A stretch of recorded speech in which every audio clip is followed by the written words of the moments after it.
لوگوں کے لیے جن کے وسیلہ ہم پریشان رہتے ہیں، ان حکمرانوں کے لیے بھی، ان رہنماؤں کے لیے بھی یقیناً ہمارا یہ فرض ہے کہ ہم دعا کریں کہ خداوند اپنے ان طالبوں کو فہم و ادراک سے نوازے۔ اور آج جب ہم 13ویں آیت سے خداوند کے اس کلام کو پڑھتے ہیں، سیکھتے ہیں پاکیزہ زندگی کے بارے میں، برگزیدہ زندگی کے بارے میں، ایک مخصوص زندگی کے لیے جو ہمیں ملی ہے۔ اور گزرے وقت میں ہم نے یہ جانا تھا کہ اس فانی زندگی میں ہمیں ہمیشہ کی زندگی جو ملتی ہے، ہمارے یہ والے بدن جو ہیں یہ بے شک فنا ہو جائیں، لیکن یہ جو زندگی ہمیں ملی ہے یہ کبھی بھی ختم نہیں ہوگی، وہ سدا قائم رہے گی، اور ہم یہ یقین رکھتے ہیں کہ ہم ضرور خداوند میں برکت پائیں گے اور اس کے ساتھ رہیں گے۔ کلام مقدس میں ذکر ہے، آج کے حوالے کا آغاز، اس واسطے اپنی عقل کی کمر باندھ کر اور ہوشیار ہو کر اس فضل کی کامل امید رکھو جو یسوع مسیح کے ظہور کے وقت تم پر ہونے والا ہے۔ 13ویں آیت، اس واسطے اپنی عقل کی کمر کس کر، اس سے مراد کیا ہے؟ تمہاری عقل کی قوت، تمہاری سمجھ کی جو پوری قوت ہے وہ تمہارے فرائض کی ادائیگی میں صرف ہونی چاہیے۔ اب عقل اور سمجھ اور عقل اور عمل، ان چیزوں میں فرق ہے۔ بعض اوقات ہماری عقل تسلیم کرتی ہے کہ ہمیں بلا ناغہ صبح و شام دعا کرنی چاہیے، لیکن 12 دفعہ عقل مانتی ہے لیکن یہ بات ہمارے عمل میں شامل نہیں ہوتی۔ لیکن آج خداوند اپنے کلام کے وسیلہ ہمیں یہ سکھاتا ہے کہ تمہاری عقل کی جو قوت ہے وہ تمہارے فرائض کی ادائیگی میں صرف ہو۔ اپنی پوری قوت سے اپنی عقل کو اپنے عمل میں لاؤ، اور ہوشیار ہو کر اپنے روحانی دشمنوں اور خطروں سے ہوشیار رہو، اور اپنے سارے چال چلن میں اعتدال پسند رہو، اور صرف اپنے عمل میں ہی نہیں بلکہ اپنی سوچ اور اپنے اظہار خیال میں بھی اعتدال پسند بنو۔ اور اب جانیے گا، مسیحی ہوتے ہوئے جب ہم یہ کہتے ہیں کہ ہم یسوع مسیح پر ایمان رکھنے والے ہیں، تو ایک مسیحی کے لیے سب سے بڑی ذمہ داری بھلا کیا ہے؟ سب سے بڑی ذمہ داری یہ ہے کہ وہ اپنے دل اور اپنی عقل کا درست استعمال کرے۔ عقل اور دل کا، دونوں کا درست استعمال۔ درست استعمال کیا ہے؟ خدا کی پاک مرضی کے مطابق۔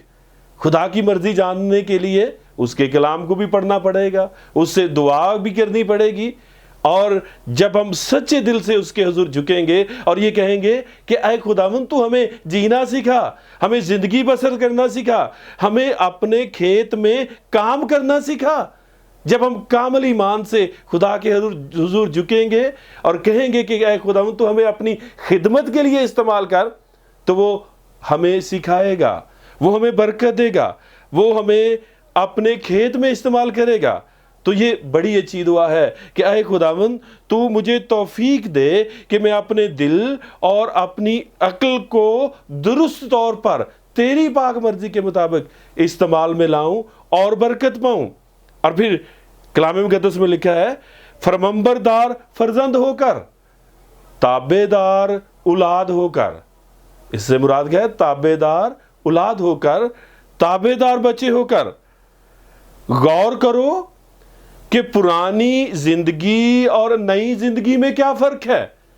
جب تم نے خدا کے کلام کو سنا، قبول کیا، یسوع ناصری کو اپنا نجات دہندہ مان لیا، تو غور کرو یسوع کو نجات دہندہ ماننے سے پہلے تمہاری زندگی کیسی تھی، اور اب جب تم نے یسوع کو اپنا نجات دہندہ مان لیا، اس کے کلام کو اپنی زندگی کا مرکز مان لیا، تو اس کے بعد تمہاری زندگی کیسی ہے۔ اب آپ جانیے گا، تم اپنی پرانی زندگی میں لکھا ہے تم اپنی پرانی زندگی میں اپنی جہالت اور خواہشوں میں زندگی گزارتے تھے، لیکن اب ایسا نہیں ہے۔ اب پرانی زندگی بھی جاتی رہی، پرانی جہالت بھی جاتی رہی، بری خواہشیں بھی جاتی رہی، اب تم فرمانبردار فرزند ہو۔ تم نے یسوع کو قبول کر لیا، اور سب سے بڑی بات کہ یسوع نے بھی تمہیں قبول کر لیا۔ تم نے بے شک یسوع کو نہیں چنا، اس نے تمہیں چن لیا، اور جب تم اس کے گلے میں شامل ہو گئے ہو تو اب تم باغی نہیں رہے۔ اب پرانی زندگی جاتی رہی، پرانی بری خواہشیں جاتی رہی، اب تم فرمانبردار فرزند ہو۔ اور اب جب خدا کے فرمانبردار فرزند ہو، خدا کی تابع دار تم اولاد ہو، تو خدا کے فرزندوں کی طرح کام و کردار کے وسیلہ سے یہ ثابت کرو کہ تم خدا کے فرزند ہو، تم خدا کی اولاد ہو۔ اور کلام مقدس میں لکھا ہے خدا کے فرزندوں کو بڑا خوبصورت بلاوا دیا گیا ہے، اور بلاوا کیا ہے؟ کہ پاک بنو جس طرح تمہارا بلانے والا پاک ہے۔ پاک بنو۔ خدا کے فضل نے ہمیں کیوں بلایا ہے؟ چند لمحوں کے لیے غور کیجئے گا۔ خدا کو نمونہ بنانے کی تلقین، خدا کی مانند بننے کی کوشش، اور توفیق دینے والا کون ہے؟ مالک پروردگار، جس کی تلقین ہے۔ اور پھر لکھا ہے تمہارا بلانے والا پاک ہے، تم بھی اپنے سارے چال چلن میں پاک بنو۔ اب خدا کی پاکیزگی پر ہمیں غور کرنا چاہیے، اور جہاں تک ہمارا زور ہے ہم خدا کے ساتھ جڑے رہیں، جہاں تک ہماری قوت ہے ہم ہر اس برے کام سے توبہ کریں جو ہمیں خدا سے دور لے جاتا ہے۔ خدا اپنے کلام کے وسیلہ ہمیں یہ توفیق دیتا ہے کہ ہم اپنی اس تبدیل شدہ زندگی میں اسے اپنی زندگی کا مرکز رکھیں، اور وہ ہمیں توفیق دیتا ہے کہ ہم اپنی زندگی کو روز بروز پاک اور برگزیدہ بناتے چلے جائیں۔ اور کلام مقدس میں ذکر ہے جب تم باپ کہہ کر اس سے دعا کرتے ہو تو پھر امید رکھو۔ جسمانی لحاظ سے جب ہم بچے ہوتے ہیں تو ہم اپنے باپ کے سامنے درخواست پیش کرتے ہیں، کس ایمان کے ساتھ، کس امید کے تحت اپنی خواہش کا، ضرورت کا اظہار کرتے ہیں کہ ہمیں ملے گی، ہمارا باپ ہمیں دے گا۔ اور لکھا ہے کلام مقدس میں، خدا کا بندہ مقدس پطرس رسول کہتا ہے جب تم باپ کہہ کر اس سے دعا کرتے ہو تو یہ کامل امید رکھو کہ وہ جو خالق اور مالک ہے، وہ جو اس دنیا میں آیا اور ہمارے لیے اس نے فدیہ دیا، وہ دوبارہ آئے گا۔ اور اس سے یہ امید رکھو جب تم اسے باپ کہہ کر دعا کرتے ہو تو یہ کامل امید رکھو کہ خدا کسی کی حیثیت اور وقار کو نہیں دیکھے گا۔ چند لمحوں کے لیے اس جملے کو دوبارہ سنیں گے۔ جب تم باپ کہہ کر اس سے دعا کرتے ہو تو یہ کامل امید رکھو کہ جب وہ اپنی آمد ثانی میں آئے گا، جب وہ منصف بن کر آئے گا، جب انصاف کرنے والا بن کے آئے گا، جب جج بن کر آئے گا، تب خدا کسی کی حیثیت اور وقار کو نہیں دیکھے گا کہ فلاں کی حیثیت بہت زیادہ ہے، فلاں کا وقار بہت زیادہ ہے۔ کسی کی حیثیت اور وقار کو نہیں دیکھے گا، ہر ایک کو اس کے کاموں کے موافق وہ اجر دے گا۔ اور یہ بات ایمانداروں کے لیے بڑی تسلی بخش ہے، جو ایمان رکھ کے دکھوں میں سے گزرتے ہیں، پریشانیوں میں سے گزرتے ہیں۔ ان کے لیے یہ بہت بڑی امید ہے کہ خدا جب انصاف کرنے آئے گا تو وہ کسی کی حیثیت اور وقار کو نہیں دیکھے گا، بلکہ وہ ہر ایک کو اس کے کاموں کے موافق اجر دے گا۔ یہ ہمارے خدا کی سچائی ہے جو ہم جانتے ہیں۔ اور یہاں پہ خدا کا بندہ کہتا ہے تمہارا نکما چال چلن جو باپ دادا سے چلا آتا ہے اس سے تمہاری خلاصی نہیں ہوئی، تمہاری سونے چاندی، دنیاوی سونے چاندی سے خلاصی نہیں ہوئی۔ خدا کا بندہ کہتا ہے کہ باپ کو ایک قیمت ادا کرنی پڑی ہے، تمہاری خلاصی کے لیے باپ کو ایک قیمت ادا کرنے سے تمہاری خلاصی ہوئی ہے۔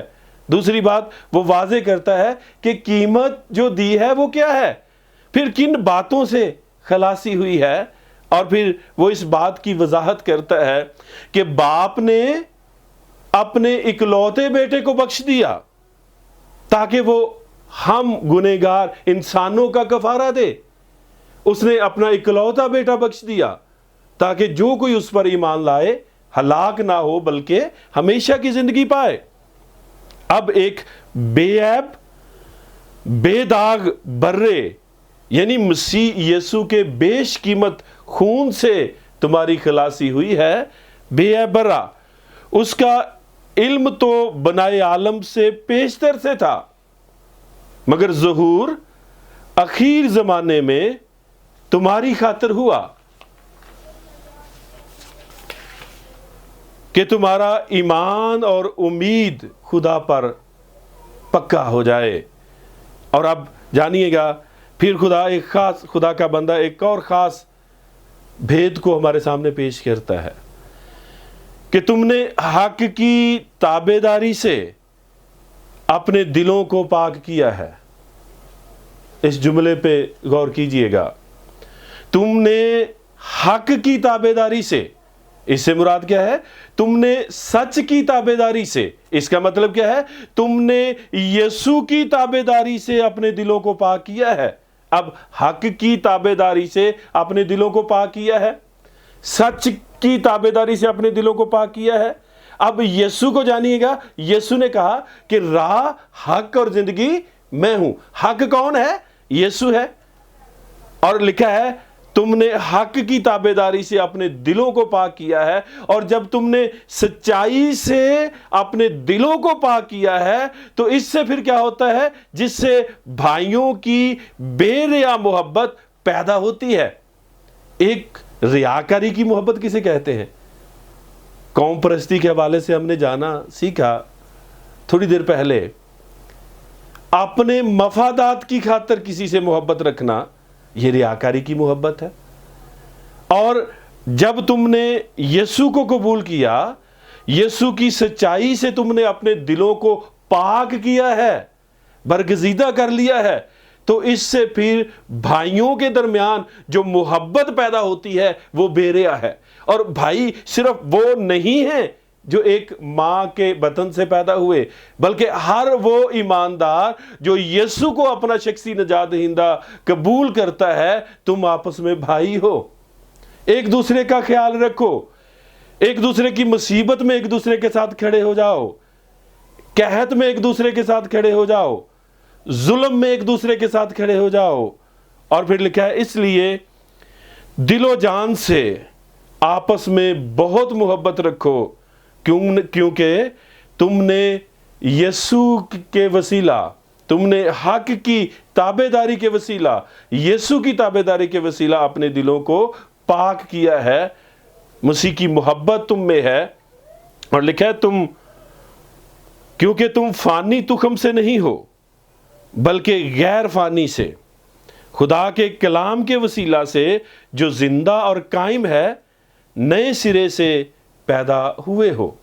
یہ کتنی بابرکت بات ہے ایک فانی انسان کے لیے کہ کتنی تسلی سے اسے زندگی کے کلام کی باتوں کا علم دیا جا رہا ہے، ہمیشہ کی زندگی کا علم دیا جا رہا ہے۔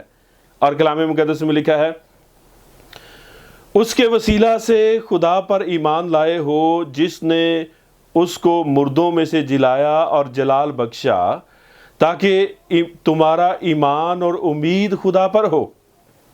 پھر لکھا ہے چونکہ تم نے حق کی تابعداری سے، یہ 22ویں آیت ہے، اپنے دلوں کو پاک کیا ہے، جس سے بھائیوں کی بے ریا محبت پیدا ہوئی۔ اس لیے